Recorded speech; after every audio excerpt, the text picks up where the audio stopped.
So here we are at our second inaugural Scholar in Residence program. Last year we were privileged and honored to have Dr. Daniel Matt, and tonight, as you know, Rabbi Dr. Art Green.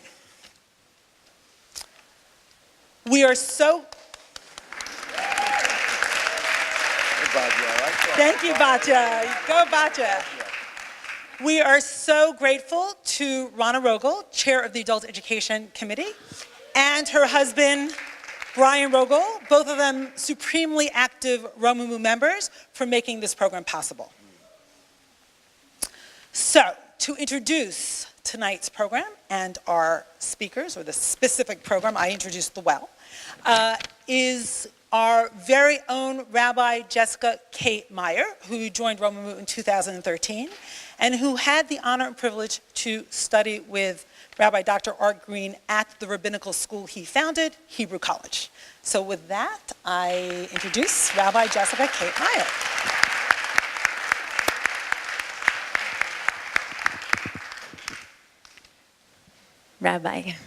Rabbi Dr. Art Green was the founding dean and is the rector of the Hebrew College Rabbinical School. He is also the Irving Brudnick Professor of Jewish Philosophy and Religion. I never knew it was Irving Brudnick. He's Professor Emeritus at Brandeis University, and he is both historian of Jewish religion and a theologian.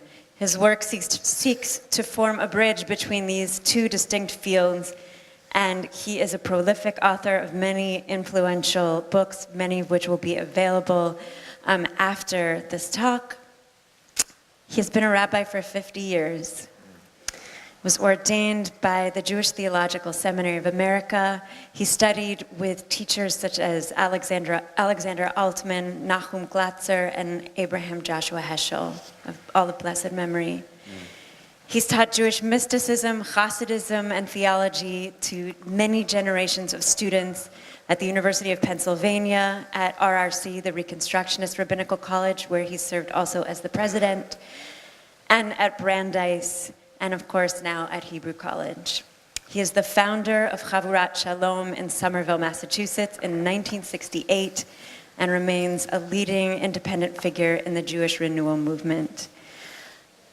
Rabbi David Ingber is the founder and senior rabbi of Romemu, and he hired me 4 years ago. And he is...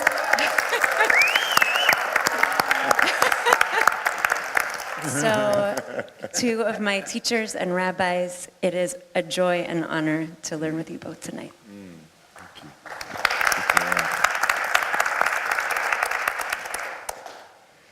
Hi, everybody. Welcome. Shabbos, good Shabbos. Good Shabbos. I'm getting there. I think we're going to get, yeah, it's okay. I think we're going to need it for the question period. It's good. So, it's an honor to be here tonight. With all of you, thank you for coming out. In Adoma, it's not the same to be present as it is to be, online. We love the people who are online, to everybody who's watching, but it's, next time, try to make it here if you can. And of course, it's a big zchut. It's really an honor and a privilege to be with Reb Art, which is, Reb Art. You just have to say that, and everybody knows who you're talking about. It's Arthur Green. And so for us here at Romemu to be able to host you for this weekend, which begins tonight, which is a little Tosefes Shabbat, like a little bit of Shabbat coming early, it's so many things are happening here in this moment.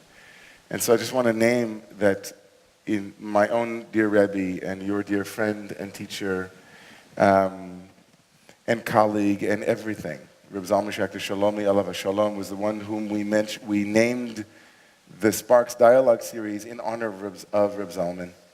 And I think for many of my students and many of the congregants here at Romemu, who were here from the beginning, there was a real deep connection with Reb Zalman. We all sat together with Reb Zalman on the stage years ago when he graced us, with his unique genius and his brilliance and his hashba'ah. And we haven't actually, it's a very powerful moment because I think we haven't had anyone even remotely close to being able to connect the world that Reb Zalman represented and brought forth even a little bit until now, because this is a window for all of you who've never met Reb Zalman, who never really knew what was going on, that brought us to a place like Romemu. We are so blessed tonight to have brought like the living example and the living historian of that period to share stories and to connect us. So that connection, I just wanted to begin our conversation with a theme that is so powerful in your story, in your biography, and in your writings, which is the notion of a gesher, of a bridge. The word bridge appears over and over again. I read, I've read everything. I can honestly say that I've read everything that you've published, and more than once. And it's remarkable. There's another word that we'll get to in a while that also comes up over and over again in the way that you define yourself. But the word bridge, being a megasher, somebody who takes something that was two and tries to bring a unity there. So I wanted to start with maybe you giving us a little bit of a bridge back to how it all started, who you are, and for those who don't know your biography, bring us as far forward as you want. And let's play a little bridge. Let's do a little bridge. Let's do a little bridge. Yeah. Okay, thank you. It is wonderful to be here. Thank you, Reb David, for the invitation, and to Jessica and Diane and everybody else who's been involved in this process. Yeah, bridge is a good word for me. Let me talk about three of them that come to mind right away. There'll be more coming up, I'm sure. George Washington and Tappan's in Noah. One is between generations. I'm a third-generation American Jew, which is to say my parents were born here shortly after their parents immigrated.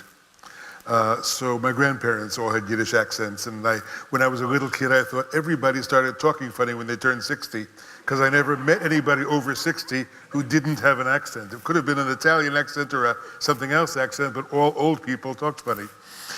So as it happened, because of things that happened in my life, my mother died when I was very young, and my mother's parents lost my mother and then their only son a couple years later.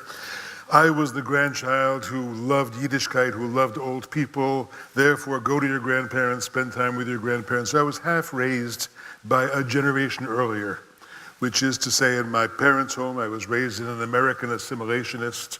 My dad was a militant atheist kind of home. In my grandparents' world, I was raised sort of half back in the shtetl. They were not Orthodox, but they were old world. Spoke Yiddish, read the Yiddish newspaper daily. My grandmother always wished she were more frum than she could be in America, but she knew what she was supposed to do. I just wrote wrote a little piece about this. I remember in June she was making tegelach already, so they'd be hard enough to break your teeth on Rosh Hashanah. And every year, Hoshana Rabbah, she'd call me and say, I know I'm supposed to make kraplach today because it's Hoshana Rabbah. She never made them, but she knew all those things. She lived in that world. And she raised me sort of in that world. My grandparents' shul, which was an unaffiliated shul, everything in Hebrew, complete conversation completely in Yiddish. It was not called Orthodox because the men and women sat together, but I was usually the only person under 60 in the room. And so everybody was happy with that. So I grew up with that, so a bridge between generations in some ways, because I remember things farther back than most people my age remember because of the importance of my grandparents. I was also an American Jewish kid who was the perfect age to benefit from the great crop of Jewish teachers and scholars whom Hitler cast up on these shores in the late 30s and late 40s. When I was a kid in Newark, New Jersey, the rabbi was Joachim Prinz. If you don't know who he was, you'll read the Roth's Plot Against America and find out. Joachim Prinz was the rabbi. When I got too frum for Prinz, I went to his brother-in-law, Max Grunewald, who was a more traditional rabbi from Mannheim, Germany. I went off to Brandeis when I was 16 and studied with Glatzer and Alf. But my general philosophy teachers also were Herbert Marcuse and Aaron Gurevich, all Middle Europeans. At Brandeis in the late 50s, you could get the best Middle European education in North America. It was a very European place. I went to JTS. I went to Israel for a year after college. I went to JTS, already knowing I wanted to study Kabbalah. I had sat in on Sholom's lectures. Let me tell you, when I was 20 years old, either Altman or Zalman, I don't remember which, gave me an essay by Hillel Zeitlin called The Fundaments of Hasidism. Yesodot Hasidut, it was in Hebrew. And I read it and I said, this is it. This is going to be my religious language the rest of my life. And I promised myself I would translate it someday to a mitzvah. And so I was involved with that. So you don't know who gave you Zeitman's? It was either Changed your Zalman, life it was either forever. Zalman or Altman. I had met Zalman when I was a freshman at college. I was a 16-year-old, very naive, very into my heavy frum period freshman. Zalman, who was still a good Lubavitcher Chassid in 1957, came to Brandeis. The Rebbe this, the Rebbe that. It was, constant. So Reb Zalman was still in the mold of He was being still in the mold of good Lubavitcher. devoted Lubavitcher Chassid. He was a Lubavitcher Shliach, right? He was already, I think he had just gone to the University of Manitoba. See, when I was a freshman at Brandeis, we had a Hillel director who only lasted 1 year because he didn't get along with the president of Brandeis. His name was Yitz Greenberg. After a year, he lost the job. Well, during that year, he decided to invite one of his few Orthodox colleagues in Hillel, Zalman, to do a Shabbaton at Brandeis. That was the first contact I had with Chassidus. Wow. And he swept me off my feet. By my senior year of college, I'm interrupting the bridges, but that's okay. By my senior year of college, I had given up Frumkeit, I had become a secular Jew, I'd been through this, I'd been through that, all kinds of other journeys along the way. But I was president of Hillel.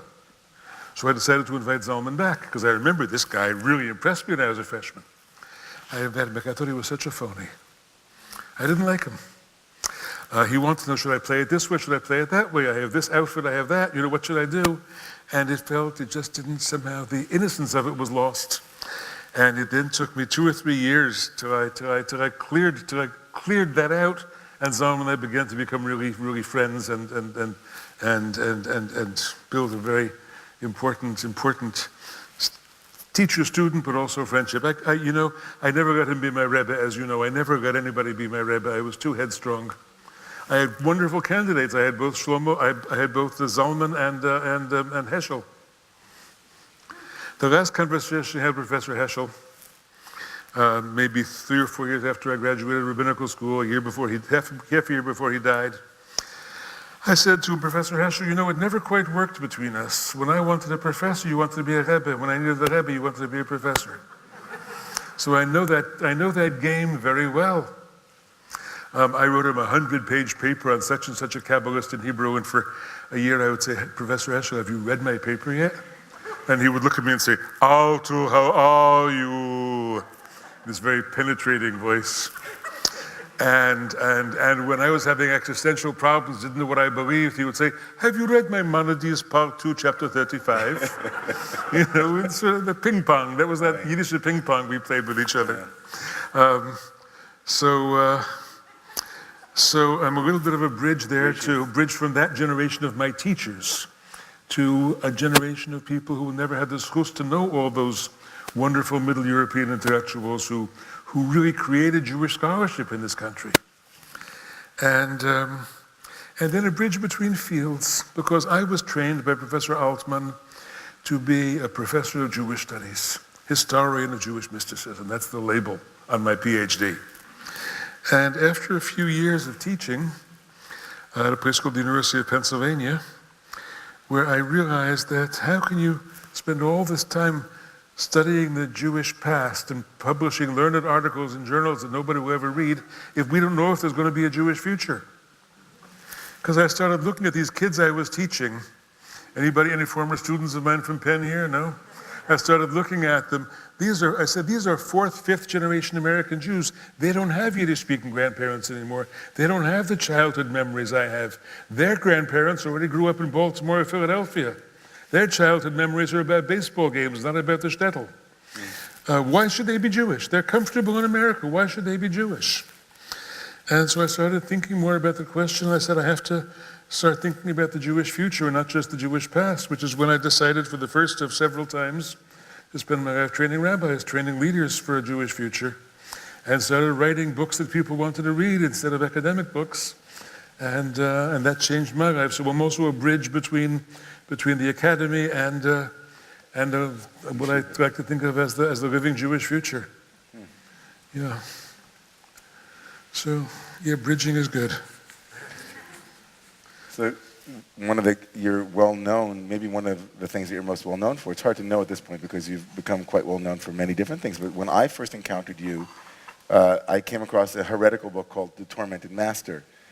And of course, that book, the critical study of Rav Nachman of Breslov, brings us into this kol gesher tsar me'od business that Rav Nachman of Breslov was famous for having said that kol ha'olam kulo gesher tsar me'od. The whole world is a narrow place, a very narrow place. Narrow bridge, yeah. And it's a bridge, Yeah. and it's a bridge that we must overcome fear to cross, right? The most important thing is, so I'm taken by this bridge piece, and I wonder, I want to go back to Reb Zalman. I want to go back to the Reb Zalman and Heschel place. But do you see your life's work as being not just a bridge, but someone who helps people overcome fear? What kind of fear do you imagine you are the bridge that people must cross over in order to, right, come to the other side? Is it the fear of critical study of religion? Is it the fear of combining two things that are usually not combined? Do you think that what is operative is part of what has been your motivation, that you are fearless? It's not the fear of critical study of religion, because that's a fear for people on their way out, who come from the frum world, who are on their way out and discovering that. I'm more addressed to people on their way in who are afraid. Afraid of too much Yiddishkeit, afraid of being overwhelmed, afraid of it becoming obsessive, not knowing how to take on tradition in a way that feels good to them without it being too much for them, and then they're having to kick it off again. People who are afraid of the Siddur, who are afraid of the hardest word in the Siddur, which is ata, who don't know how to say you, who may have a spiritual life, who may be seekers, who may be meditators, but don't know how to enter this language of Judaism, because that's not really what I believe, is it? Is that what I mean? How can you say words like that? What do you mean when you say things like that? How do you let yourself do it? Because I am not only empathetic, I'm very close to them in belief. And yet I have entered into this world of Jewish living. So helping people overcome, I think, fear of walking into the tradition is a big piece of it. Sometimes people in the other direction too, yes, who are afraid of the critical, but they don't usually listen to me as much as people, I would say, on the way in. Yeah. The Nachman book, of course, as long as it was in English, was not a controversial book. Once it came out in Hebrew, and it became a bestseller in Israel for many years, the Breslov Chassidim discovered it, and they were not happy because I was treating Reb Nachman as a human being.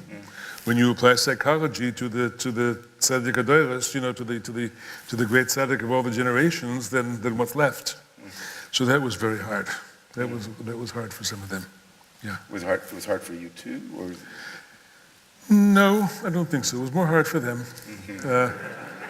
There was one Breslover Chassid who was about tshuva, whom I had known back in New York before he became a Breslover, and he would accost me on buses in Jerusalem and holler at me. But how can you say so and so about the Rebbe, and things like that? But it was kind of interesting. That was all right.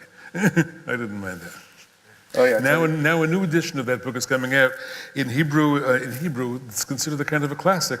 So they're putting out a new edition with an updating of the footnotes in the past 50 years for each chapter. One of my friends, Vika Mark students, is doing it, and it's a very nice project. Yeah. It's like I'm telling you, everybody. It's like I start talking to Art, and I feel, first of all, I forgot that I was here. Number one, and number two, it is so much. It's like. So I just want to, and I know we have a limited amount of time, and I also want to have enough time for people to ask questions of you and be in dialogue with you. But circling around the bridge theme and being a bridge, and someone who both bridged worlds, the three different dimensions that you mentioned, and then the fear piece of those who are, we have a colleague who said that the biggest thing in the Jewish world, the biggest problem in the Orthodox Jewish world, is that they teach you how to be Yotzei, but not how to be Nichnas. Yes. I'll explain that to be Yotzei is to fulfill an obligation. It's parlance for fulfilling an obligation, a halachic or legal obligation. Your Yotzei means literally you've removed yourself, extirpated yourself from an absolute obligation. And he said, that the truth is that for most of us, being Yotzei, he was kind of tongue-in-cheek, it's a double entendre. He's saying to be Yotzei, to fulfill the obligation, doesn't in any way help you. Nichnas means going in. Kind of playing on the going in and going out. And then Rabbi Arthur said that for people who are entering, He raised up the question of devotionalism. In many of your writings, in the Heart of the Matter, in the piece that you wrote on prayer, and other places too, you speak about the crisis of devotional modes or devotional attitudes or gestures in the liberal world that we live in, where you just raise up the fear of the word ata, of the personal God. You speak about Yochanan Mufs, your teacher, and his personal God theology.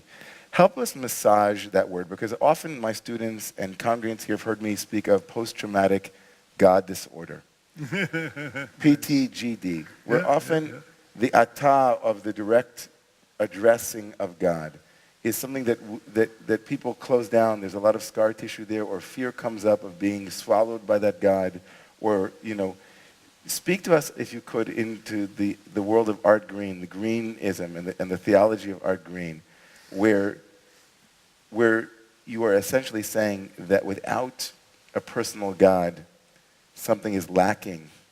And how do you work with that for people? I'm going to tell you a story first. Sure. This story is an introduction to the weekend, and it's a story that's been with me for a very long time.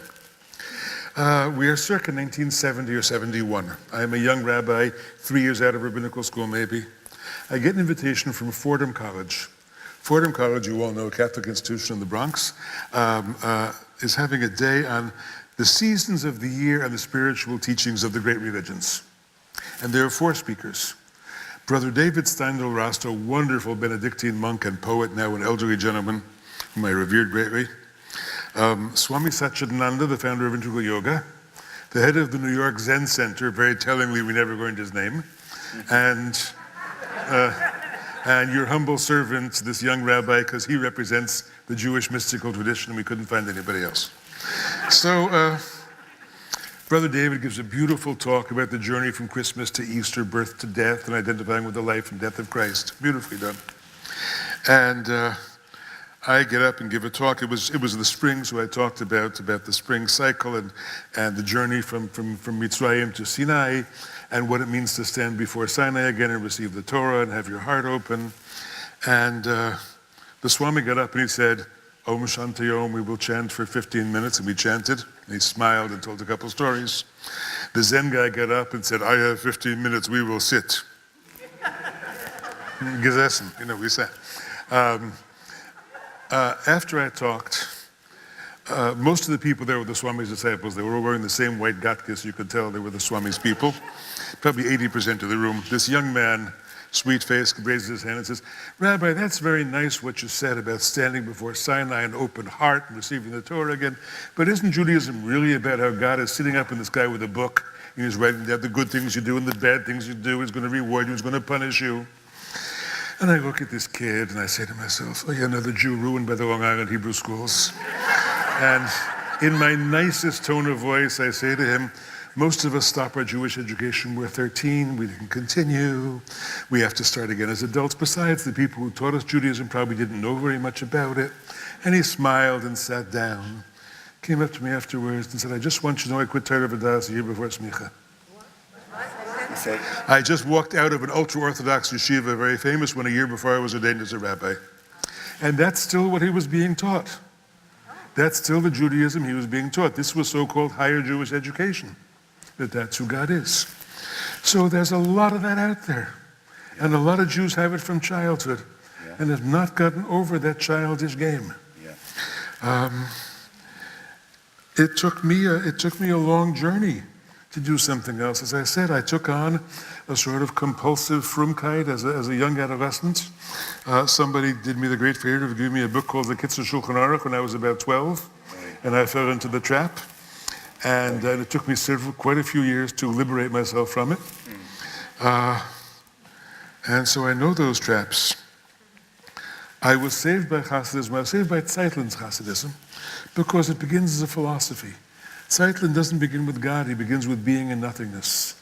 He begins with Tzimtzum, with Yesh V'ayin, with things aren't as they appear, with a deeper nature of things, with uncovering things and going deeper into the Word. The personal God comes later in the story. It's not the beginning point of everything. The question is, how do you get back from the abstract to the personal? How do you make that journey back to personifying? Because I'm a monist. I essentially believe that God is the oneness that underlies all that exists.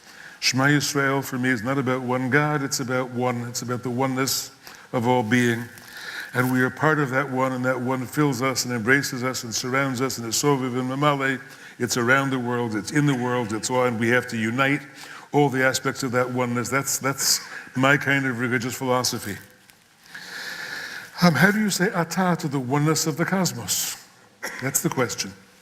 How do you say atah? For two reasons. Because it's not really a personal being, it's really something broader and deeper than that. And also because you are part of it. So to say atah, it's almost as though you are pretending that you're not part of it, so you can I thou it. How do you I thou something you are really part of? I think the answer for me is that religion is all about intimacy. It's all about bearing your soul and opening yourself up. Excuse me, people over here. Turning my back. I lost the mic. Did I lose the mic?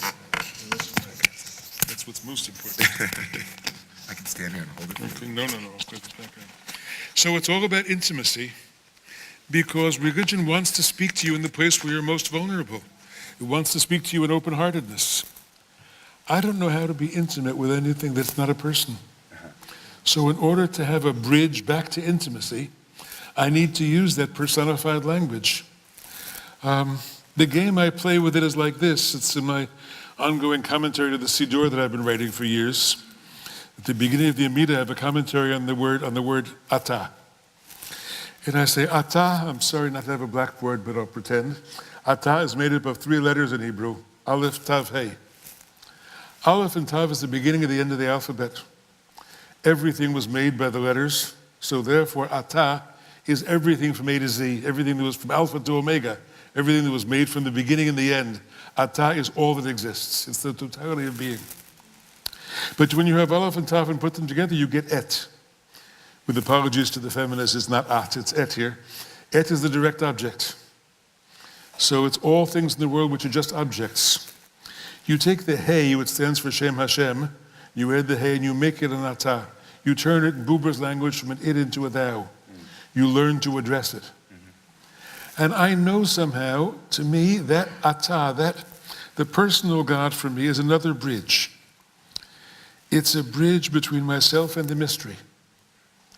The mystery which I can't address because it's beyond language.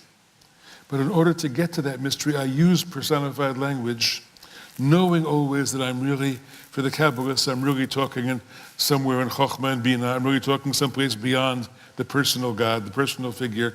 But that's how I get there.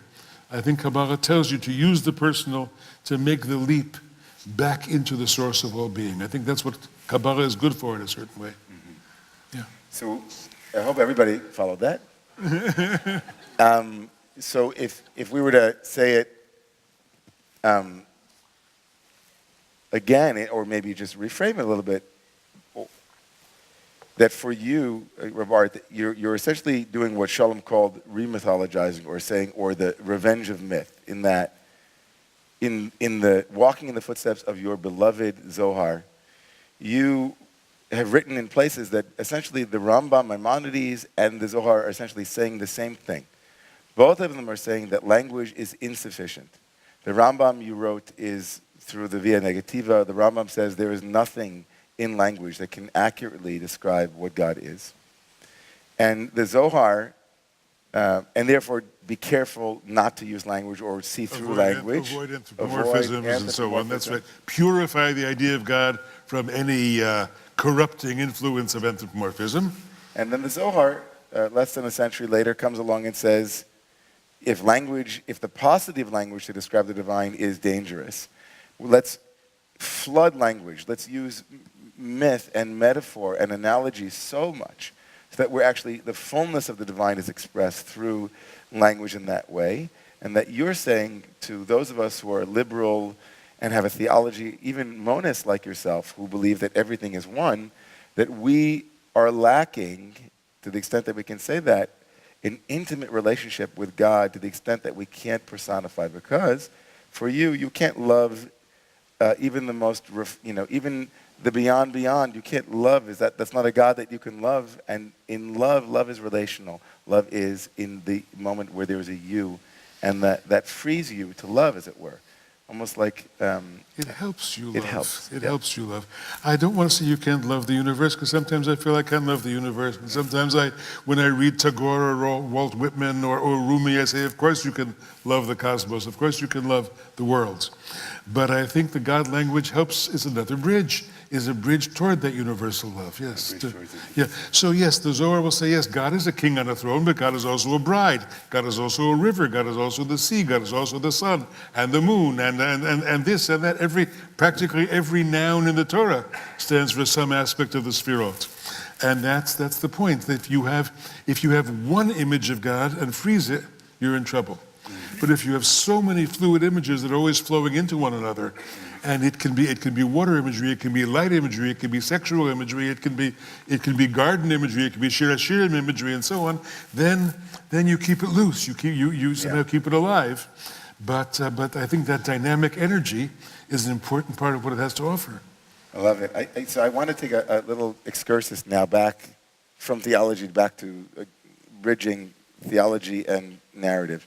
So if you don't mind, from the place of personal God and the place of experimentation, the place of breaking through forms and rebelling in a way or creating new forms, can you take us back to those great days where Schachter-Shalomi and that great project and it's the roots of that and the branches that you've seen over the last, I guess, 70s, 80s, 90s, 4 decades. We're going to have a 50th reunion. This Memorial Day weekend is the 50th reunion of Schachter-Shalomi. Yeah.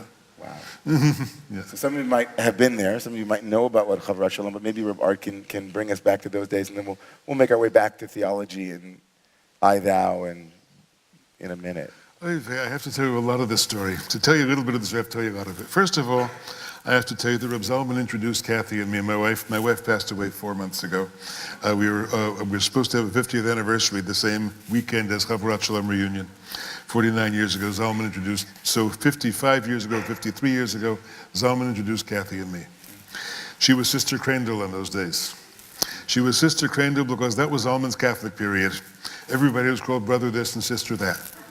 Zalman in 1964 published an article called, no, it was. He was visiting nuns every week and telling stories about it. And so in 1964, Zalman published an article called Toward an Order of B'nai Or. Zalman wanted to create a Jewish religious order like a monastery. Not celibate, of course, for married couples. We are Jews after all. But people who would live in community, share all property, live on a disciplined calendar like monks and nuns do, 8 hours a day of worship and of avodat Hashem, of service. And Kathy and I were 2 people who were interested in joining that community. And he introduced us as 2 people who would marry and join such a community. The community never happened. For you guys did. Because for various reasons in Zalman's life, he wanted to start it in Winnipeg. Who wanted to go to Winnipeg? Boston was cold enough. If anybody's watching from Winnipeg, sorry, but it's true. We love you. But it's true. I've heard so many stories about Winnipeg from Zalman and the Roses over the years, because my very dear friend and colleague in rabbinical school, Neil Rose, was the one who took the job in Winnipeg and went to try to start the community there. We went to Boston instead. But 2 years later, I started Schachter-Shalomi with Kathy. And that was our more Americanized version of intentional community. The idea is that you need intimate community in order to support your spiritual life. You want to have a community of people with whom you can both pray and talk to. You know that line that was Ernst Simon's line, the people I pray with I can't talk to, the people I talk to I can't pray with. We wanted a community you could do both. Sometimes I called it a shtibel for non-Orthodox Jews, because the intimacy and informality of a shtibel was something where I learned really to daven, and yet for non-Orthodox Jews, that's not what we did. So it was all those things. It was also a surrogate extended family, because we were all people, like I'm sure many of you, we were the only members of our extended families who lived an intensive Jewish life. So therefore, Jewish extended family had sort of fallen away Jewishly for me. The grandchildren of most of my first cousins will not be recognizable as Jews in another generation. But so we chose an extended family of people who would be our chavurah. And I'm happy to say, 50 years later, some of those are my dearest friends. I just had dinner with one of them before I came here, and that chavurah has not fallen apart. And so we felt we wanted to create community. And we had a wonderful, wonderful group of people who joined us in those first couple of years. I won't name drop, but a lot of them became well-known Jewish scholars and teachers and so on. And we created a very intense and beautiful Jewish spiritual life for ourselves. Study was very important, davening was very important, but so was sharing friendship and community. I said that somewhere in the 1980s or 90s, there was a shift between the word chavurah and the word minyan. Chavurah means, chaver, I want to be your friend. Minyan means you can count me Shabbos morning, I'll be there, but I'm kind of busy during the week. You know, you can reach me on email. Although some of those minyanim have become chavurot over the years too. I don't mean to say they haven't, ours in Boston has. But nevertheless, chavurah really has a sense of intentional community about it, which is what we wanted. I still believe in chavurot. You know, the big problem of liberal Judaism in America, David, as you know well, is it's so hard to get people to commit. How do you make a commitment if halacha isn't in power and God didn't command that you do this and do that? There's no one to reward or punish you. There's no one to exclude you from the community if you misbehave, so to speak. How do you get people to commit? And I said the only way to do it is by building intimate community. People will not commit to a big institution. They'll not commit to the abstract halacha. But if you have 5 families who get together and say, we're going to make a brit, we're going to make a covenant among ourselves. We're going to do Friday nights together. We're going to have homes where our kids can walk into each other's homes on Shabbos afternoon and know there are Shabbos games to play. We're going to study so-and-so together. We're going to open a soup kitchen together for needy people. Whatever it is, a commitment to people you love and people care about is a commitment you'll take seriously. So I think building the unit, the small chavurah, should still be the unit for people to recommit to Jewish life. And then you build your bigger synagogue around that. But I'm still a believer in chavurah. So let's deepen on that, because you know, as a pulpit rabbi and as someone who started a community here it was 12 years ago, part-time. Now we're in our 10th year, thank God. It's beautiful, 10 years that we've been in here in this sacred space. I've come up against that on multiple occasions, and we have as a community, you know, the recognition that in a curation nation, someone wrote a book called The Curation Nation, where we pick and choose our song list, our pray list, our playlist, right? Choice is paramount, and there is a kind of hegemony of choice. People, or the agentic self, the self that chooses, is part of what we believe is beautiful about American democratic, well, it used to be beautiful about American democratic institutions. And it runs counter to covenantal community in a sense. And in the same way, in the civic space, it's hard to talk about civic duties and civic responsibilities sometimes in this generation. I'm on board with social justice. I mean, it's easy to get people to commit, to say, if you're going to be somewhere to soup or to give out a sandwich, you know, I'll be there. But can you imagine, I'm trying to imagine if somebody, you know, were a part of a liberal Jewish community, say, like, when you sign on as a member, we're taking your money to support us, and we're also going to ask you to sign on and tell us how many Shabbatot a month you're going to show up for, because we'll expect to see you. Last year when Danny Matt was here, I'm sure he didn't tell you the story about his father, Herschel Shalom. Herschel Matt was one of the few tzaddikim in the American rabbinate, you know. And Herschel had a congregation somewhere in central New Jersey, and he was very unhappy because people weren't committed enough. And he said, I want to be a rabbi of a place where being a member of a shul doesn't mean just paying dues, but means a commitment to a certain kind of Jewish life, and we're a conservative synagogue, a certain kind of Jewish practice. They offered him a raise. That was their response. And he left the congregation. Oh, wow. You know, because, that's the question. So I'm saying commitment will work if it's to small communities of people you care about. Right. If within this wonderfully big congregation you have growing so beautifully fast, you had chavurot, you had small groups of people, and say, you 5 families, you 10 families, get together, you be a sub-chavurah, you do whatever you want, you make your own brit. You want to do a study-based chavurah, you study once a week, one of the rabbis will come be with you sometimes. You want to do a Shabbos table chavurah, Maybe we'll help you build a Shabbos table chavurah. Whatever it is, you make your commitments, but commitment to a small group, I think, is something people will take seriously. It's very beautiful. So again, amen, amen. So again, the gesher, and again, the power of bridging, and bridging the world of chavurah and how the chavurot started, and now to a large institution. Can you speak about the role you think that synagogue will play in the Judaism of the future that you're so much a part of envisioning and teaching towards? You're training rabbis.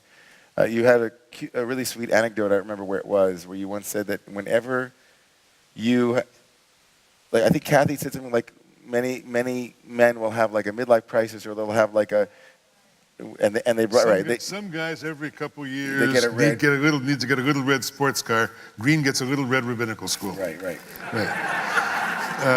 Because I 3 times have walked away from the secular academy, leaving university world to start to be involved with small fly-by-night rabbinical schools. Of course, little red rabbinical school, the problem is the word red in that sentence refers mostly to the color ink in the ledger books of those rabbinical schools. Right. If you still know what red ink means in this generation. Right. And sometimes it refers to the politics of some of the students who come to those rabbinical schools also. That's another story. But you went into training rabbis. Listen, I have a problem. I'm a chavurah guy.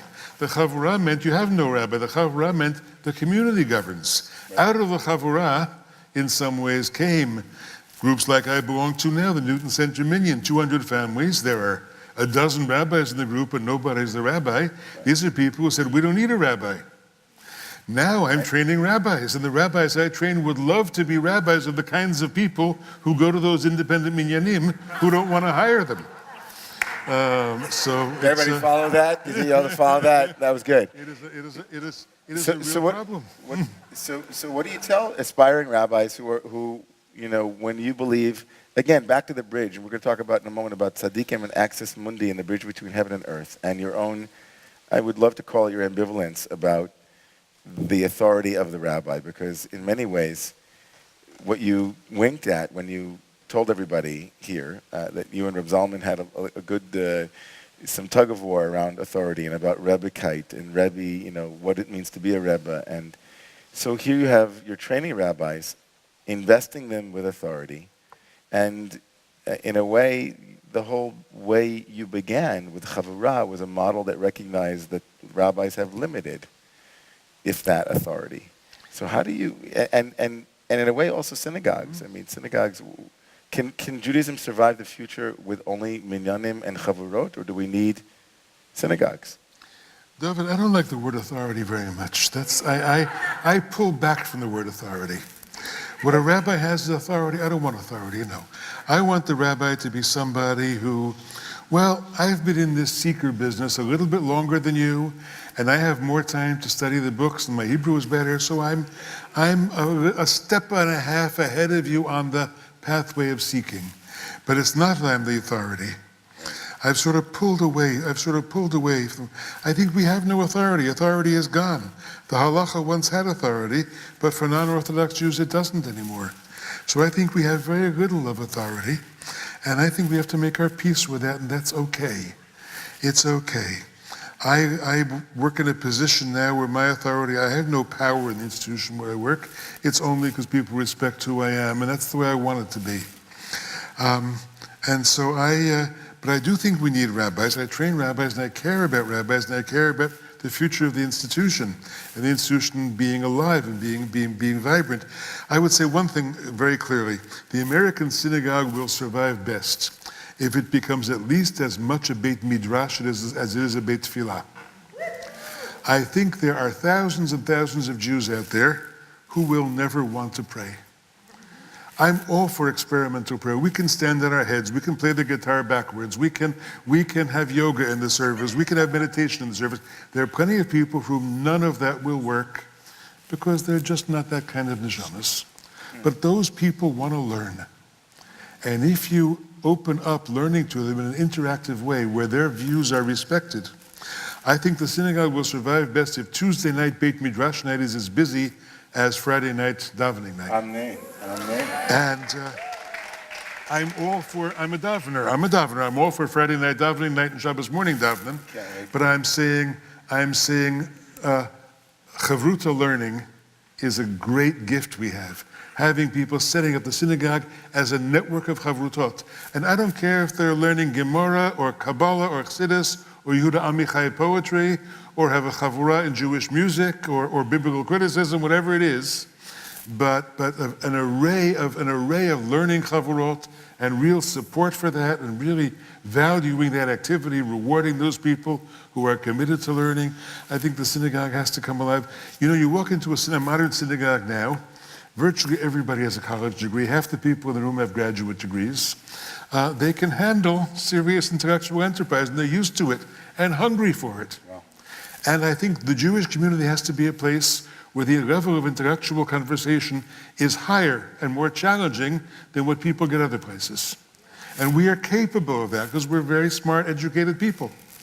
But we have to do it. There's too much dumbing down in Jewish life. Too much, you have to begin on the lowest common denominator, and I think you have to pull people up harder. You have to elevate. Yeah. I agree with that.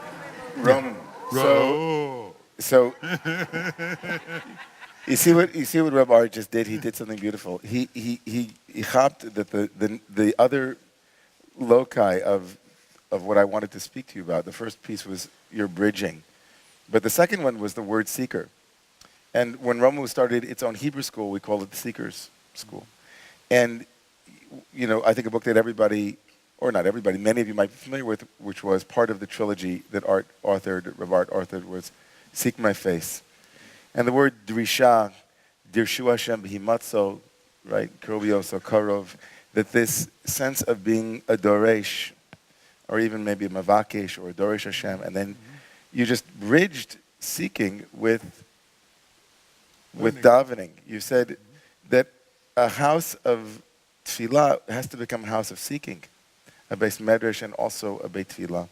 So I wanted to turn now back to your theology, because one of the striking images in your conversation about your monism and your non-duality, in when discussing atah, the aleph to taf plus the hey of divinity, the sacred you, is you discussed that you're not actually addressing that which wasn't there before the address. One of the striking images you have is of someone being in the middle of Grand Central Station and pulling out a phone to call no one, and whether or not no one? or right, exactly. Is there a capital N on that? Exactly. The gesture of prayer is that at that moment one recognizes the difference between the moment before prayer and after prayer is that before prayer God was present, but I didn't know. I didn't stop. I wasn't aware of. And that the moment that prayer begins, it's as if I've stopped and said, I'm going to be aware of that which already always is, but I wasn't paying attention to. Yeah. And it's so striking to me to hear that also reflected in authority, in a conversation about rabbinic authority in a way. It's as if the Chavurah was saying, we're going to level everything. Meaning there's no hierarchy here that isn't, that is imported. Everyone here has their own teacher. Everyone here has their own seeker. Maybe I've sought a little bit longer than you in this particular way, and that imparts to me, that gives me. So I kind of, I'd like to know what is it like to be a lifelong seeker? Does that mean that one never arrives? Does it mean that one is it a recipe for perpetual dissatisfaction? Like, what does it mean in the context of a desire to find home, that part of your theology is that we have to always be seeking?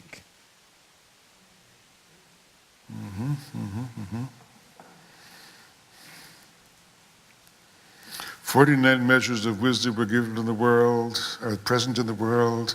All of them Moshe Rabbeinu attained except the 50th, right? Levad me'achad. Why the echad? Because the echad is really knowing God, and you never get there. You're always on the way. If you got to the 50th, there'd be no place to go. You remember Reb Zalman saying the Kodesh Baruch Hu was an atheist? Because God has nobody to look up to, nobody to worship. So we never get there. Yes, you discover along the way that the reward is in the seeking, that the finding is in the seeking. It's not a quest and a question are not the same thing. A question, you get an answer. But seeking is something, a quest is something that goes on and defines itself as a lifelong process. And you go back to Reb Nachman, you go to a higher madrega and then a new makif opens up. You go to a higher level and then new challenges come and new questions open up and you face those. And now you grew through that, but that leads you to a whole new series of questions and so on. And it's eternal, but that's not frustrating, that's wonderful. It's wonderfully rewarding to see that there's always more to ask and more to grow and more to keep challenging. I've been doing this for a long time and it's fun. Which isn't to say it isn't hard sometimes and painful sometimes. But you sort of learn that everything that happened along the way happened for a reason. And you learned something from it and got something out of it. So yes, I think it goes on forever. And the reward is in the process. This is schar mitzvah b'hayal maleka, but there's no reward for mitzvah in this world. There's no reward for seeking in this world, but the reward is in the seeking. And achal shalti meis Hashem otah vakesh, one thing I ask from God, only to be sitting in God's house all the time. So that's all I want. I'm not looking for some goodie at the end of the trip, This is, you discovered that the trip itself was a wonderful trip. So, that's what there is. So can you That's what there is. Oh, there it is. Can you tell us about some of those places when you feel God's presence in your life? And you said you're a davener, and it's very rare that I think that one of the frustrations that I encountered as a young yeshiva student was I always said I wanted someone who I could talk to about God. And in my own experience, when I was in Chaim, Berlin once. It's a story that some of the congregation here knows a little bit of this story, that I once got into trouble when I went for a faher at Chaim Berlin. I went to have an interview to get into a yeshiva in Flatbush called Chaim Berlin. And I was 21 at the time, and the Rosh Yeshiva, who's still the Rosh Yeshiva, our Moshe Schachter, he asked me how old I was. I told him I was 21. He said, "You look like you're 26."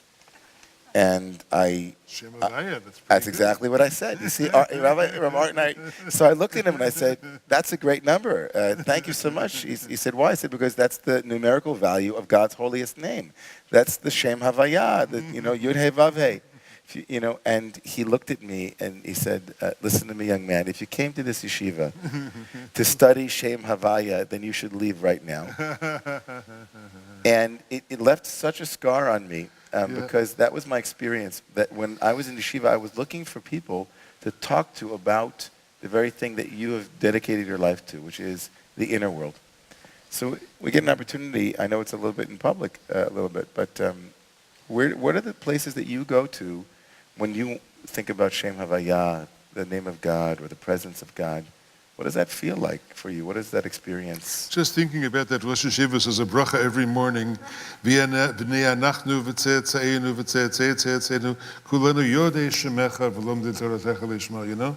should all, I and my children should all know your name. So what does it mean? Know your name. There it is, There it is. V'nazkir shimcha, V'nazkir shimcha malkeinu malkeinu. So once I got a phone call. I was in Boston in the old days, and somebody called me up and said, "Hello, Rabbi Green. I'm a student at BU, and I've had several grade B mystical experiences, but I've never had a grade A mystical experience. And I'd like to hear from somebody who's had one. Do you have one you could share with me?" I didn't think to tell him at the time. I didn't know the Rabbanu Shalom gives grades. I thought this life was a pass-fail course,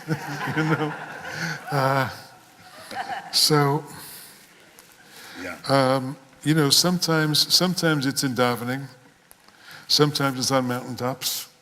I'm a mountain person and a seacoast person and an outdoor person, and that's very important to me. You remember that wonderful midrash that says, how could God it says, "Ufot Hashem alayas hamishkan," God's presence filled the tabernacle, filled the mishkan in the desert, and it says, "Meloch al haaretz kevodo," and God fills the whole earth. How could it be? Mashal lema'ara hanetuna al sfat hayam. This is like a cave at the shore of the sea. Hayam oleh ha'ma'ora mitmaleh ve'en hayam chaser ve'hayam inenu chaser klum. The sea comes up, and the cave fills with water, and the sea is no less full. So those of you who travel to New England know Thunder Hole at Acadia National Park. That's one of those places. That's one of those places with the cave by the sea. So that's a big metaphor for my spiritual life. Somehow the water comes up and fills the cave, and yet it's still part of the ocean. It's still part of God. So sometimes I've been in that cave. Sometimes I feel that fullness. And as I say, sometimes it's outdoors, sometimes it's in davening. It's more in davening alone than in shul. My better davening is davening alone, to tell you the truth. I believe in shul. I go to our daily minyan a couple times a week, but I look forward more to my davening in my davening room at home than I do in most places where I go to shul, unless I happen to be certain places, very special minyan, and I daven at a minyan called Yakar in Yerushalayim when I'm there, and I anticipate davening there, and it's a wonderful davening. There are other places like that, but mostly I'm sure Romemu, it's my first time. Believe it or not, this is my virgin voyage to Romemu.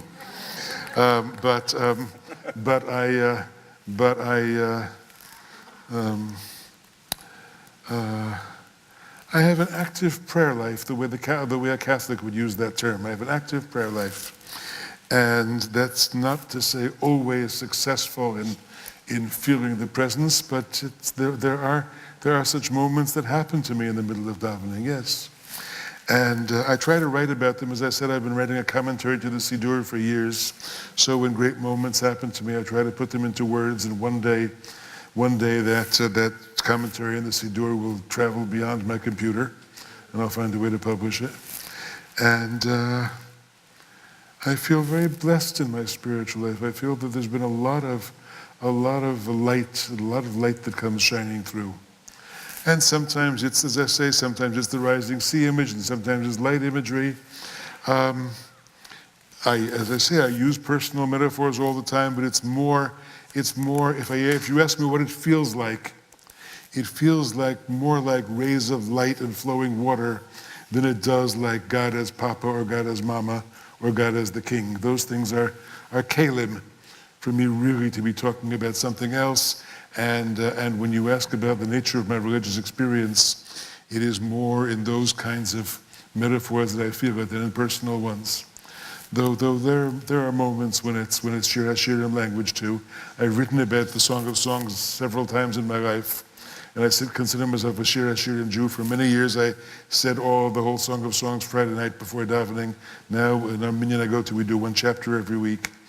And that's Shir HaShirim as the Song of Songs, as a spiritual language, is very important to me. I'll talk a little bit more about that sometime, I think tomorrow night maybe, yeah. Thank you. Thank you for that. I want to pick up on the grade A, grade B mystical experiences.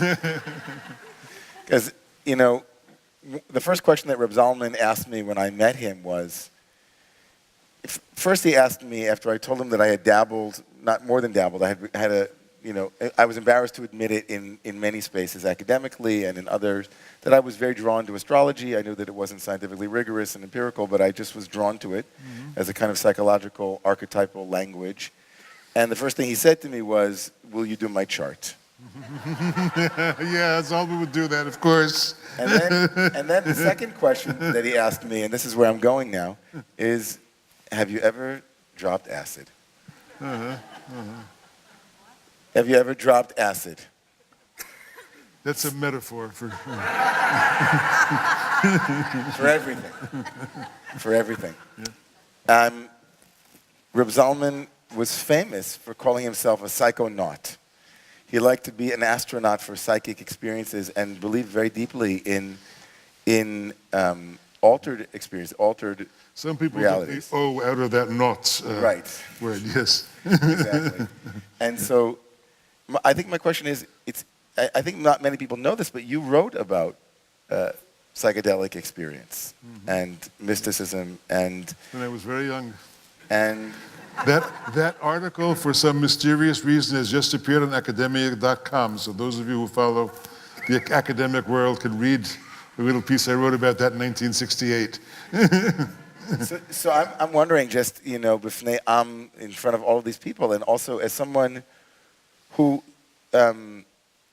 sees great value in various medicines, and also in not just the medicines of plant medicine and other psychotropic elements, and not artificial by any means, but external means. I'm also a big proponent of those altered states as part of what the davening end is, as it were.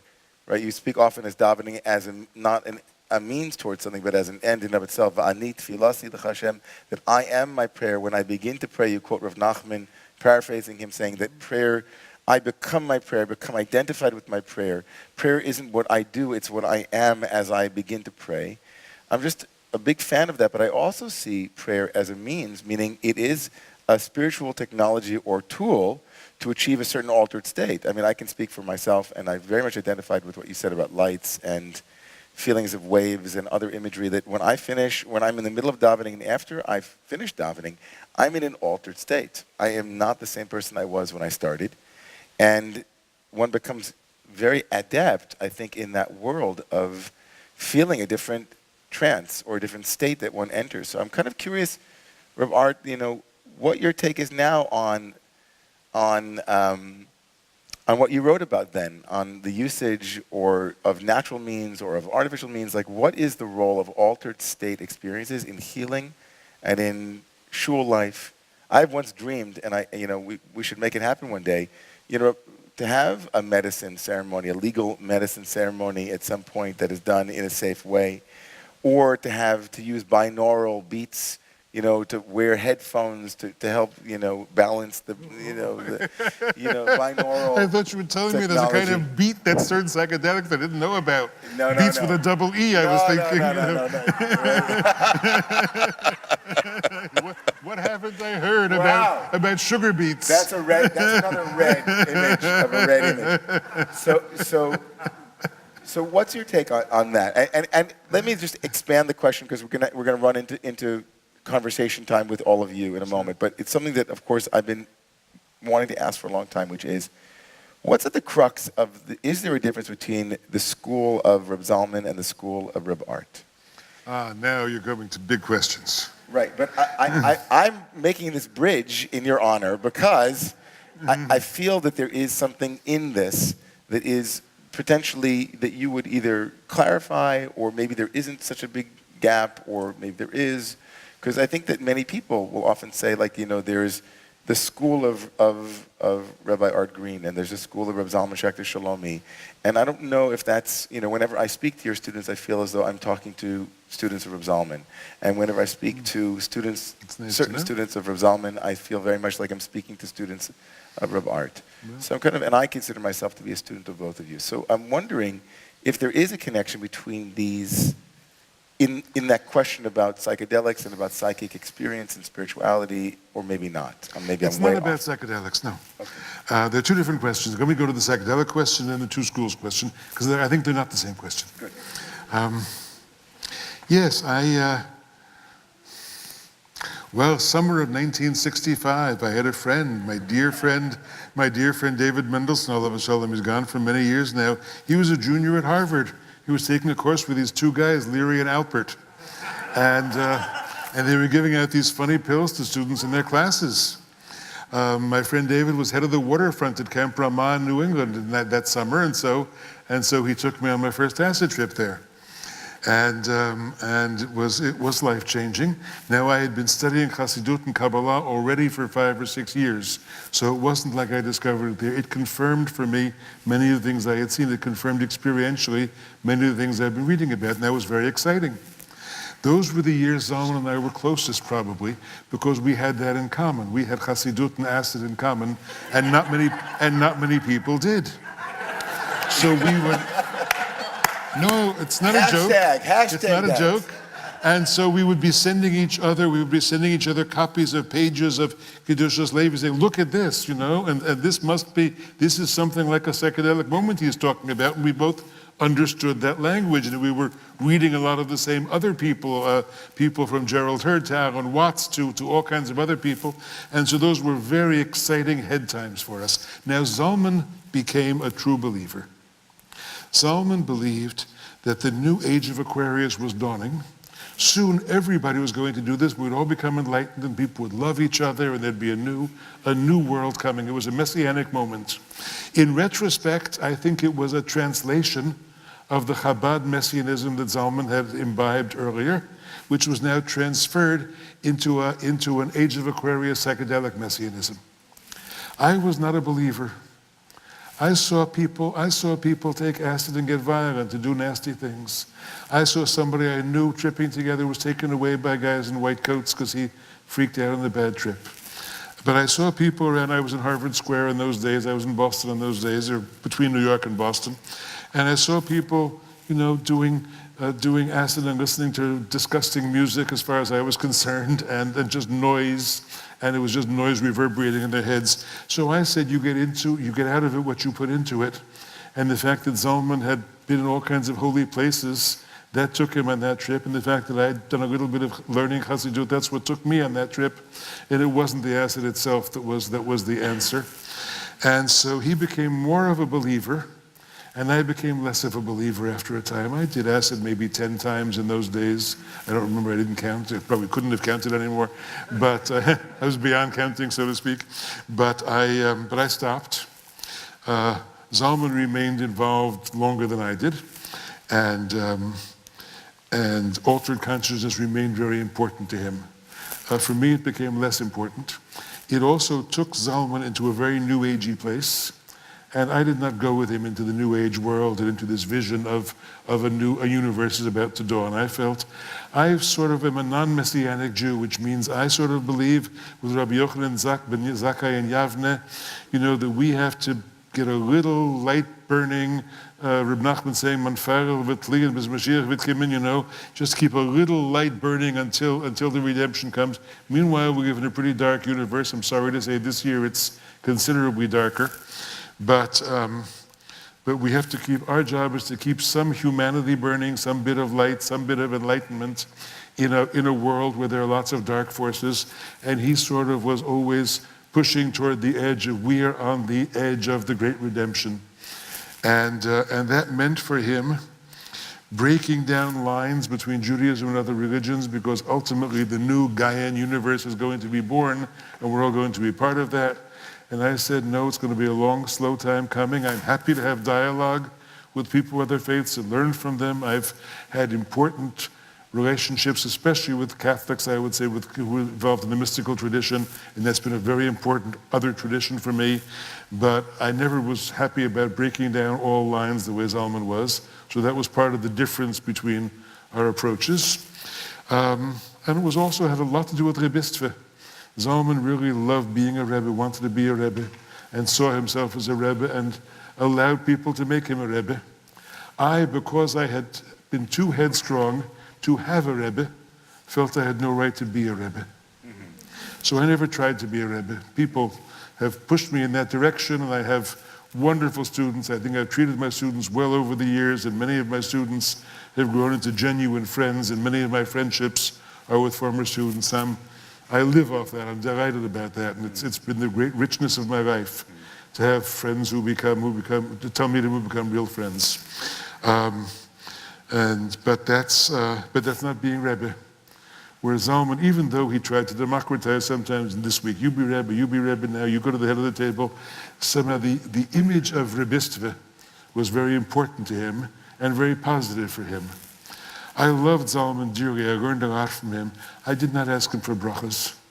I just could not do that.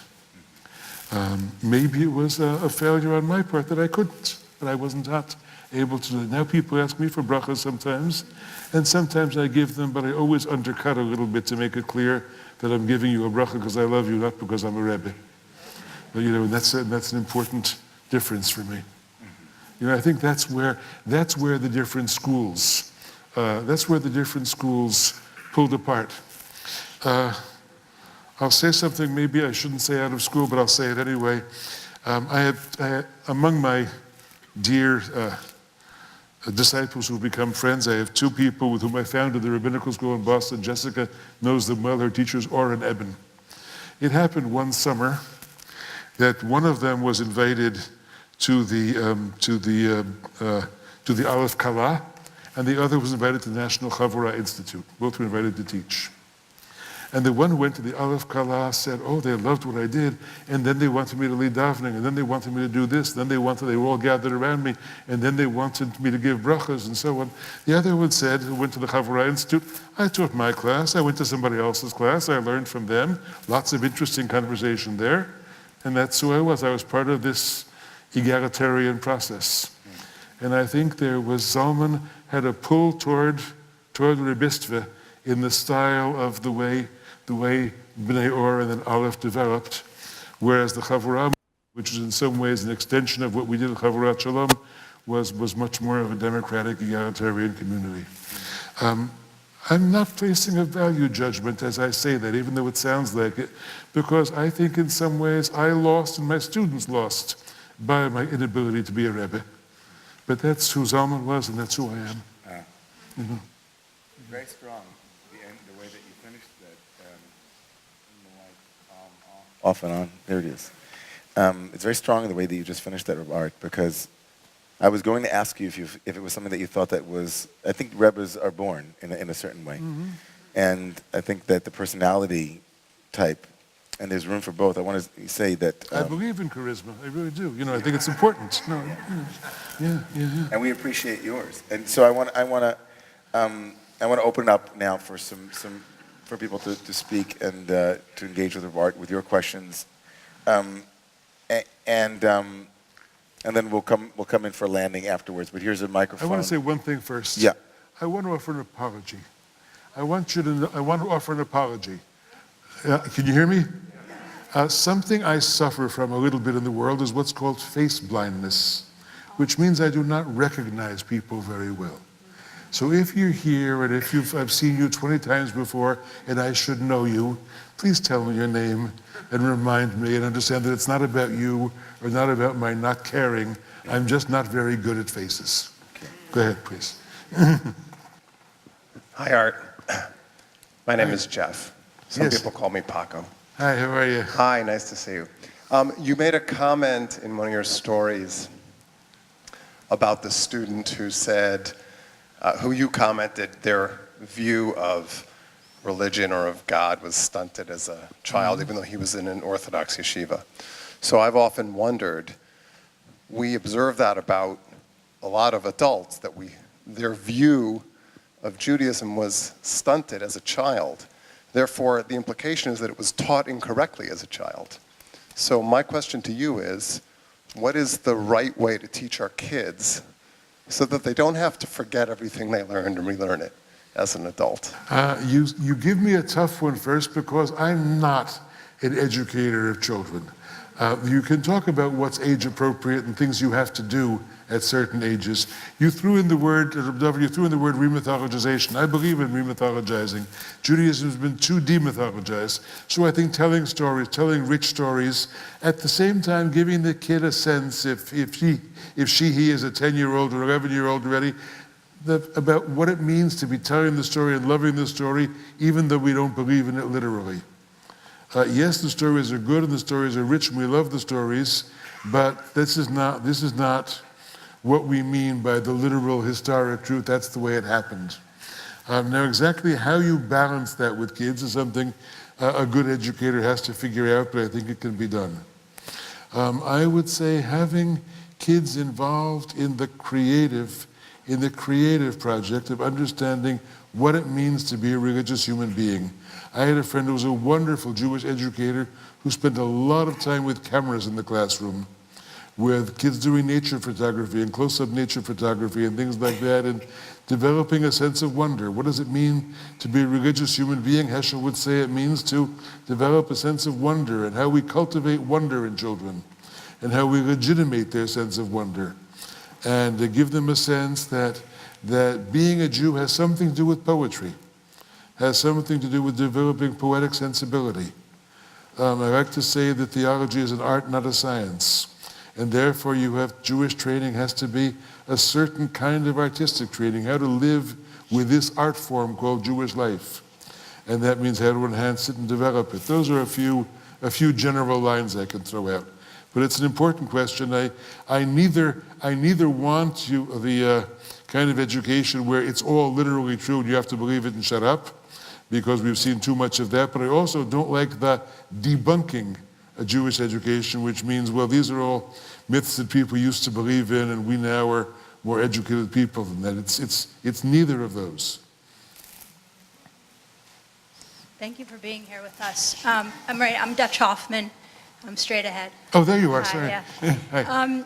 I've been studying your essay called A Theology of Empathy, which I've turned inside and out. And in that article, you talk about, oneness, God's transcendence, and immanence. There's a phrase you use in there, and it's to be negated in the spark of holiness. I wanted to ask you to just... I'm actually quoting that from the Sfas Emes. Yeah. Yes, it's what response to Pope John Paul. Yes. Thank you. And so I wanted to talk about this idea, coupled with your idea of oneness, and then the notion that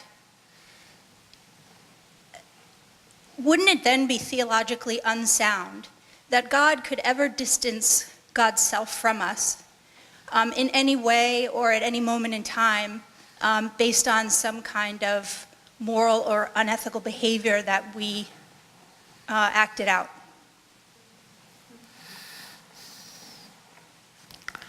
I don't know a God who makes moral choices and distances God's self from us. I am very much a believer in Meloch Haaretz Kevodo, that God is everywhere, God fills everything and everyone. That we distance ourselves from God and that our moral behavior makes us distant from God is something I believe in very firmly. But I do not know a God who rejects. The Kotzker Rebbe said, of course, God fills the whole world, but we can go like this and not see. And I think that's most of what's going on. Most of what's going on is klipot. Klipot, I understand, are the tough shells we build around ourselves because we're too afraid of being hurt. And then those shells, those defenses are so strong we can't break through them ourselves and discover our innermost self, which is the place where the individual self is rooted in the universal self that's called God. But those are mostly our failings, not God's choosing to distance. And to negate ourselves in the spark of holiness? Yeah, I think there is a place in the spiritual journey where you lose your individual identity, where you become part of the one, where you are no longer there. And that's the place inside us. You see, the journey, remember, for me the journey is internal, not vertical. Jews have been rooted in the vertical metaphor for a very long time. Where does God live? Up there. We live down here. Hashomayim, Shomayim Hashem v'ot l'tam livnei Adam, right? God lives in heaven, we live on the earth. That's a very ancient metaphor. We didn't begin it, it began in the ancient Near East, the Greeks had it, the gods live in the sky. But we have reinforced that metaphor. Of course, Moshe Rabbeinu goes up to Har Sinai, and the Torah comes from up. But I call that a vertical metaphor for an internal journey. Really, the journey is not up, it's in. And there is a place inside the self where the individual self is rooted. You could say the individual pre-conscious is rooted in the collective unconscious, which is to say in the universal self. And to go back to that place in the spiritual journey, to go back to that place before individuation. And then, of course, the struggle to come back from it. Re-entry is a very big piece of every mystical journey. And that's the reconstitution of the self after you've had a moment of being embraced in the spirit and negated in holiness. That's all part of the journey. Rob Rosbrook. Hi. It's delightful for me to hear you, and thank you for the learning. Can you reconcile, you mentioned that there's a lot of darkness in the universe, and you also talk about the oneness, the echad, which I really, really love. I mean, that's a metaphor that I learned from you, and it's really something that I keep with me. But, it's a very difficult thing to hold on to that understanding of a universal one that includes darkness. Can you help me understand that?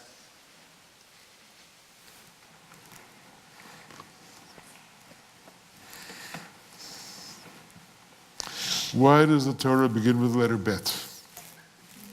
Bereshit. Why does it begin with Aleph? Because Aleph is the one. Because the Torah story of creation is the beginning of duality. Everything comes in pairs. Heaven and earth, light and darkness, day and night, sun and moon, male and female, everything is in pairs. Only God is one. But that Aleph is hidden. That Aleph is hidden until Sinai, when it becomes the Aleph of Anochi, of I am. But the world is created, the world we live in is a world of duality and multiplicity. And that's a world in which, if there's going to be light, there's going to be shadow. Because they've separated out. In the beginning, in the world of Tohu Vavohu, before creation, on the other side of the black hole, there was no separation. There was no distinction. It was all one. Was the darkness therefore absorbed in the great light and you didn't notice it? We don't know, we weren't there. But there was light and darkness, so there was light darkness all at once. There was male, female, there was heaven, earth. It was all one. There wasn't a separation. Creation is about separation, which is to say the creation of the individual is about individuation. You learn the distinction between self and other. It's very important in this world to understand that I'm me and you're you, Shalom Aleichem, and we have boundaries between us, and we respect those boundaries. That's what it's all about. I'm a Levinasian up to a certain point, which is to say respecting the other and caring about the otherness of the other. But ultimately I'm not, because I'm a mystic, and that means I think ultimately there was only one and we were all part of that same one. But understanding that light brings forth shadow, day brings forth night, and it's Vayihi Erev Vayivoker Yom Echad, that they were both there, they both are needed to be part of that same one, to be part of that same day. And some of the darker parts and more secret parts of the Zohar are about how God too struggles against darkness. And we are enlisted in that struggle. We are participants with God in the struggle against darkness. And that's a struggle we will not ultimately win, but we cannot abandon as long as we are in this world.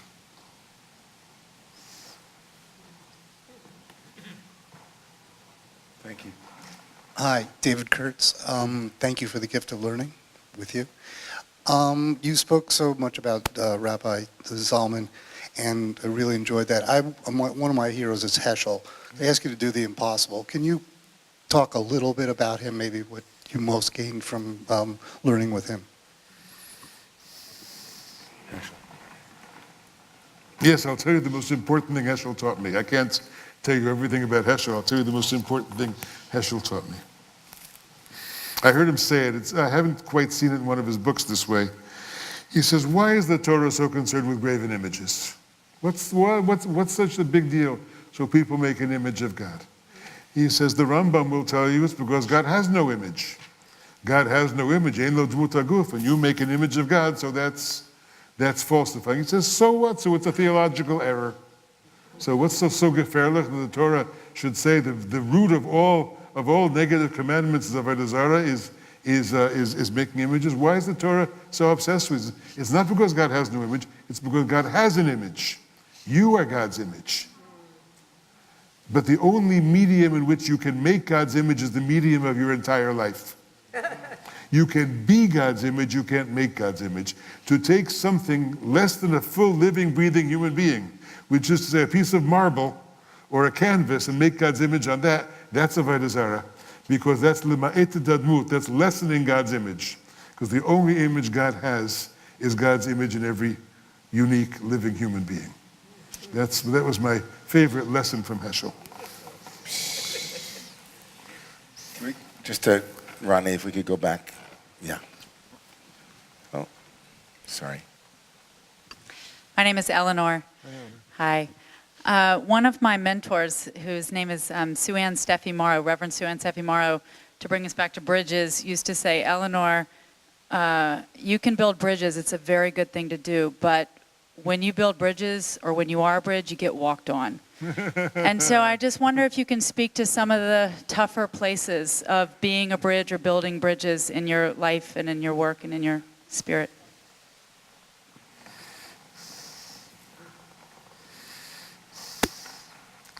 That's not been my experience, Eleanor. I'm happy to say it's not been my experience. I think being a bridge has opened up new vistas for people, and I have enjoyed being a bridge. Now, some people don't like the things I'm bridging to. Some of my straight academic friends have been very unhappy that I've gone from the academic world into the theological world and taken the period that I study, 13th century Jewish mysticism or 18th century Hasidism, and tried to use it as a model for a contemporary Jewish life. When I wrote my book about Rabbi Nachman, a famous Israeli scholar wrote a review of it and said, he likes the man too much. You can't like your subject of biography as much as he does and be objective, so you're not a critical scholar. So I got stepped on a few times for the act of being a bridge. But the people who walked over the bridge, I kind of welcomed. And like, yes, I'm a bridge, Shalom Aleichem, come walk on me. That was fine. Or come, let me lead you into this new place where you wouldn't have gone without my helping you do that. I've kind of always welcomed that, so I don't feel it's not, it doesn't ring a bell with me that I've been trampled in the act of being a bridge. It's okay for me. Yeah. So, I just want to do a time check here. Where's Rabbi Kollreis? So, wrapping up. So I want to come in for a landing here. I know there are more, we're going to have hopefully many opportunities over the next 3 days to engage with Rabbi Green and to explore. I just kind of wanted to come back to a couple of things that really were very striking for me in this initial exposure of the community to you and your teachings.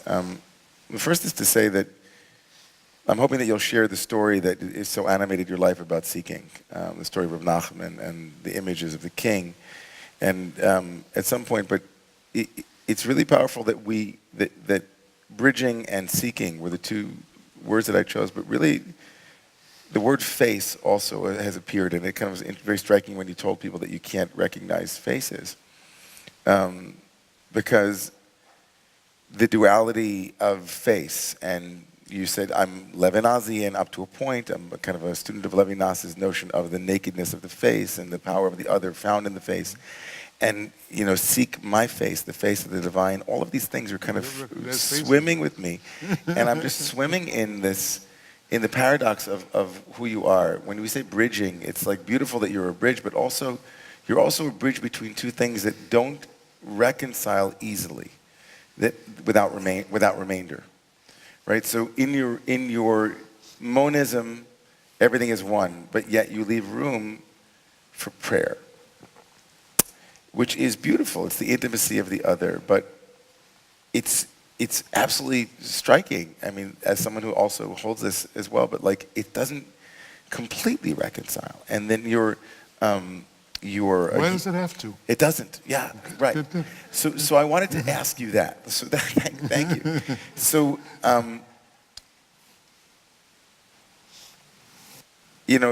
God as deepest self and highest other. God as most profoundly intimate and most profoundly unknowable. You hold those as a mystic. Yes. And the human being as the locus of of frailty and form, and yet the locus of the image of the divine, the only locus of the image of the divine, the human being as the center of radical transcendence and radical. So, is that a kind of like? One of the things that's striking to me about the Baal Shem Tov is that he attracted really high PhD, like brilliant scholars and amcha, right? And like, your average, unlettered individual. Is the way forward in North American Judaism embracing Art Green's paradoxical ascent? Is the way forward is not orthodoxy, but paradoxy? Is it like... Paradoxy. What do we do? Like, how do we hold all of this? It's like a very adult Judaism.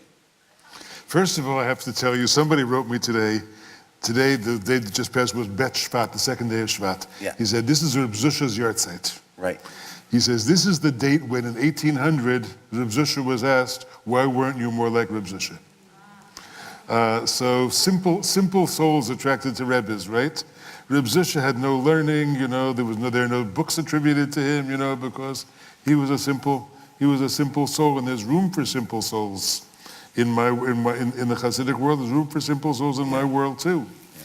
But yes, I'm an intellectual. I plead guilty, and which no one's complaining. I don't think we're all. Which is to say that it's pretty complicated. Radical Judaism is an easier book than some books I know, but there are people who tell me it was too hard for me. I couldn't get through it.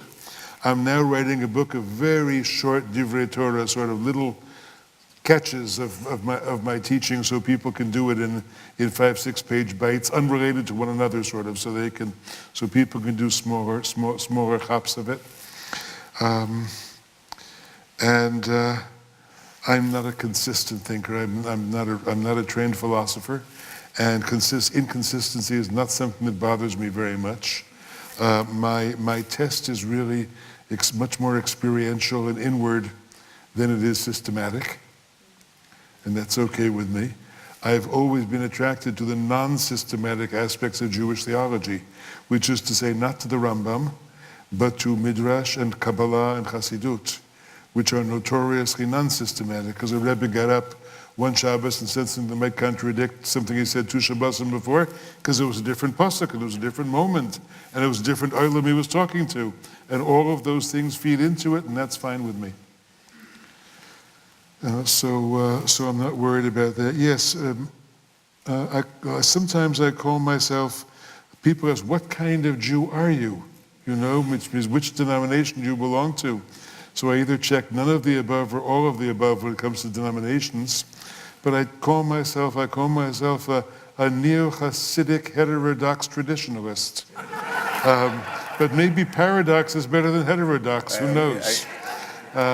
Is there a future for Jewish denominationalism that doesn't have a bridging element? I mean, are denominations moving towards what works instead of what is written on paper? I think I'm not a believer in denominations, I resigned from the conservative movement many years ago. I have dear friends there, and I'm very grateful for the education I got there, including the great privilege of studying with Heschel, but lots before it too. But I felt it wasn't me. But I felt Reform Judaism wasn't me either, and I couldn't be Orthodox. And I tried on Reconstructionism for 10 years, and the old-time Reconstructionists felt I was stealing their movement, and I left there, and so I am a proud, happy, none of the above Jew. So I'm not much of a believer in denominations. It seems to me that all of us American Jews are in the same boat, the whole range from modern Orthodox to Reform, on the other side of Reform. In other words, once you send your kids to college, and your kids are going to meet non-Jews in college, they're going to wind up in danger of the future disappearance of Jewry, because we will assimilate, and intermarriage can go in various different directions, as we know, but some of it goes toward assimilation and disappearance, and we have to be honest about that. That does happen in the world. And we live in an open society. Once we live in an open society, and as we say, as we get farther and farther away from the immigrant experience, I think the Jewish community the American Jewish community was repeopled in a certain way by children of Holocaust survivors who had a closer memory of the old world and had that trauma built into them, and they peopled a lot of the active positions in Jewish life that people of my generation, third and then fourth and fifth generation American Jews were moving away from, but that doesn't go on forever. So I think we're all in the same boat, and therefore to work together makes a lot of sense. I love multiplex synagogues, where 3 or 4 different minyanim are going on in the same building or sponsored by the same group, and people get together for learning and for social justice and things like that. I think that's good.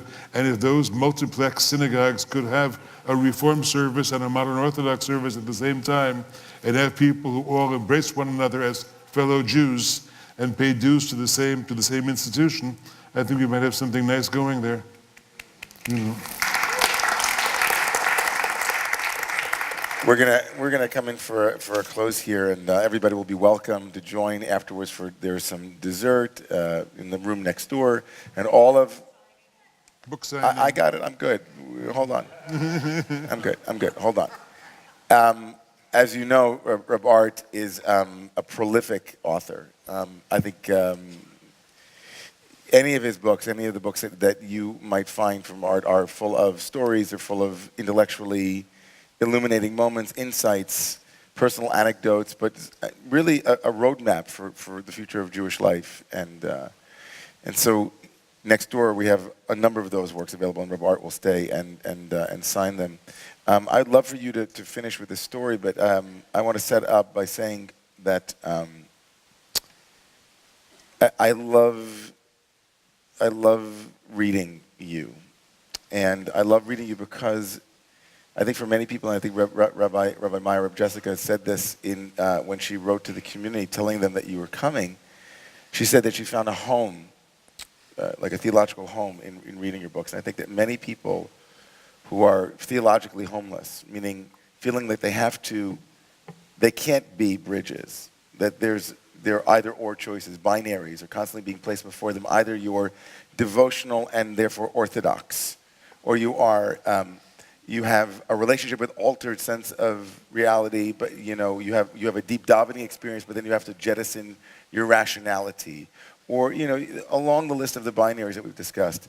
And they feel as though there's no place for them. And I think that's something that you did in your works and in your training of rabbis and in your life is, in a way, you've been a great seeker. That you really have dedicated yourself to a posture of humility vis-a-vis knowledge.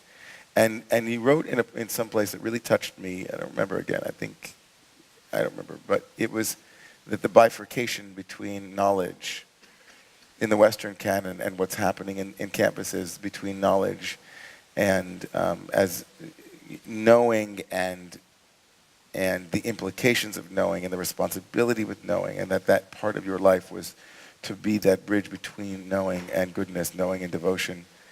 And that all emerges from this quality of being a seeker, being a Doresh Hashem. And I think it's a quality that I want to emulate, that, halavai, that one day I know as much as you. Halavai, one day that I can say that I've amassed as much knowledge as you have and still be as empty, wanting to know more and wanting to teach more and wanting to absorb more. And I think that I'd love it if you told that story. That is such a seminal story. I've heard you tell it before. And which one are you talking about? About Rav Nachman and the king who hires. It'll take a while. That's it's too long. Shalosh tomorrow. Okay, you'll tell that story. That's I wasn't planning to, but I'll tell that story for Shalosh tomorrow. Okay, so but tonight I'll just to conclude. This is what you read that you remember. Franz Kafka said someplace in his Parables and Paradoxes, a little book of excerpts from Kafka, some of you may remember, human beings were expelled from the Garden of Eden, not because we ate of the tree of knowledge, but because we disconnected from the tree of life. Franz Kafka said we were expelled from the Garden of Eden. It was not forbidden. That's right, it was not forbidden, it was just, but we separated from the tree of life. Kafka could not have known that same statement was made by Rabbi Azrael of Gerona in the early 13th century because Sholem had not yet translated that text from Hebrew into German when Kafka wrote that. So, so those two trees, the tree of knowledge and the tree of life, that bifurcation between the tree of knowledge and the tree of life is what's happened to the American Academy. At one time, nobody goes to university anymore to become wise.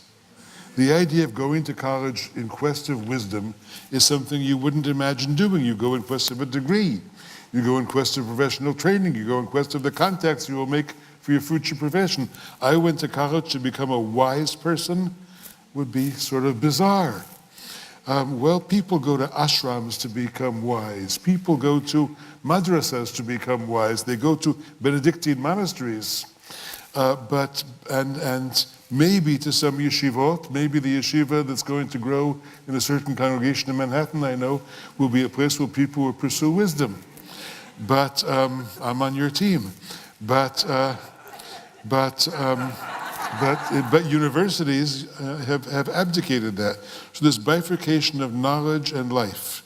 How do we replant the tree of knowledge into the tree of life is the question, is the great question. It's a question for us as seekers, as religious human beings, but also as people who want to preserve the best of Western civilization, which is being eaten away. The decline of the humanities has everything to do with the decline of humanity, with the decline of the human being, and that's the decline of our belief in Tselem Elohim, in that we're the image of God. And in a secularized world where religion doesn't matter, and where we are become used to quantitative and mechanized views of what existence is, then of course the humanities are in decline. And that has everything to do with the tree of life and the tree of knowledge. Laila Tov.